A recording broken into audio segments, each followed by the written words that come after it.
పవిత్రులుగా చేసేదిగా ఉంటుంది ప్రియులారా. యేసు ప్రభు యొక్క రక్తం మనల్ని రక్షించేటువంటిదిగా ఉంటుంది. ఏ భేదము లేదు. అందరూ పాపం చేసి దేవుడు అనుగ్రహించి మహిమను పొందలేకపోతున్నారని బైబిల్ తెలియజేస్తా ఉంటే, ప్రభువైన యేసుక్రీస్తు వారు యవ్వన రక్తం 33.5 సంవత్సరాల వయసులో ఆయన సర్వలోక మానవ పరిహారార్థమైన రక్తాన్ని చిందించాడు ప్రియులారా. ఆ రక్తము ద్వారా ఈరోజు విమోచన, పాపక్షమాపణ కలుగుతుంది ప్రియులారా. ఒకప్పుడు నా జీవితం కూడా ఎలా ఉందంటే, నేను కూడా ఒక ఇంజనీరింగ్ కాలేజీలో ఒక స్టూడెంట్గా చదువుకుంటూ ఉన్నాను ప్రియులారా. ఇష్టం వచ్చినట్లుగా నా యొక్క జీవితం నాకు మరి ఒక మంచి ఎలా ఉందంటే, నా ఇష్టం నేను ఏదైనా చేయగలుగుతాననే స్వాతంత్రత నాలో ఉంది ప్రియులారా. కానీ యేసు ప్రభుని ఎప్పుడైతే నేను తెలుసుకున్నానో నాలో మార్పు వచ్చేసింది ప్రియులారా. ఇది మంచిది, ఇది చెడ్డది, ఏది మంచిది ఏది చెడ్డది అనేటువంటి వివేచన జ్ఞానాన్ని ఇచ్చాడు ప్రియులారా. రెండోది ఏంటంటే, ఆయన నన్ను పాపము నుంచి విడిపించాడు. పాపం అనగా ఏమి అంటే, ఆజ్ఞను అతిక్రమించడమే పాపము. పాపం అంటే ఏదో పెద్ద పెద్దవి కాదు. బైబిల్ చెప్తా ఉంది, మార్కు సువార్త 7వ అధ్యాయము 21వ వచనం, మనిషిని హృదయంలో నుండి అనగా చెడు ఆలోచనలు, దురాలోచనలు, చెడు ఆలోచనలు, తర్వాత మరి మనిషిని హృదయంలో నుండి అనేకమైనటువంటి వస్తా ఉన్నాయి ప్రియులారా.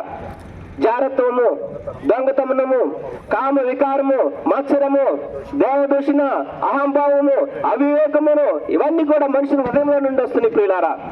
ఇవన్నీ కూడా పాపానికే మనకి గుర్తుగా ఉంటున్నాయి. వీటన్నిటిని తొలగించడానికి యేసు ప్రభు వారి ఈ లోకానికి వచ్చి ఆయన నశించిపోతున్న మనల్ని రక్షించడానికి ఆయన ఈ లోకానికి వచ్చాడు ప్రియులారా.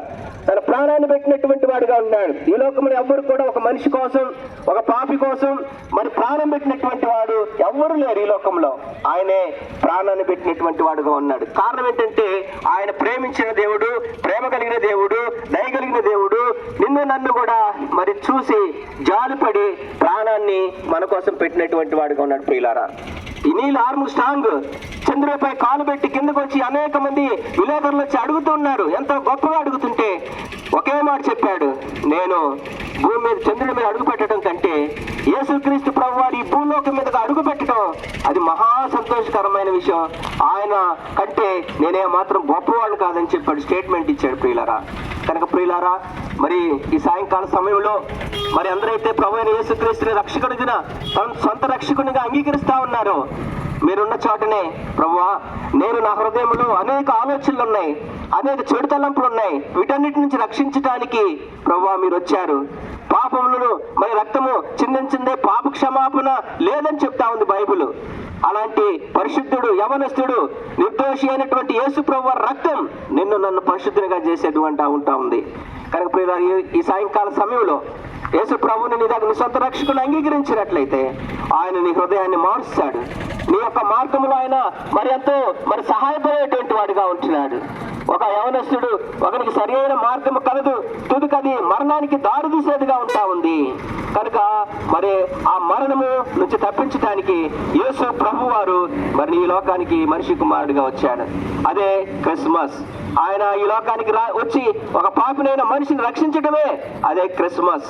ఈ నిజమైన క్రిస్మస్ నీ హృదయంలో జరుపుకోవాలని ఆశపడితే నువ్వున్న చోటనే ప్రభువా నా హృదయంలోనికి రాయ్యా, నన్ను కూడా రక్షించు ప్రభువా అని నువ్వు అడిగితే ఆయన రక్షించేవాడుగా ఉంటున్నాడు. మరి మన పాపలు మనం ఒప్పుకుంటే ఆయన నమ్మదగిన వాడు, నీతిమంతుడు గనక ఆయన మన పాపములను క్షమించి సమస్త దుర్నీతి నుండి మన పవిత్రులుగా చేసేటువంటి వాడుగా ఉంటున్నాడు.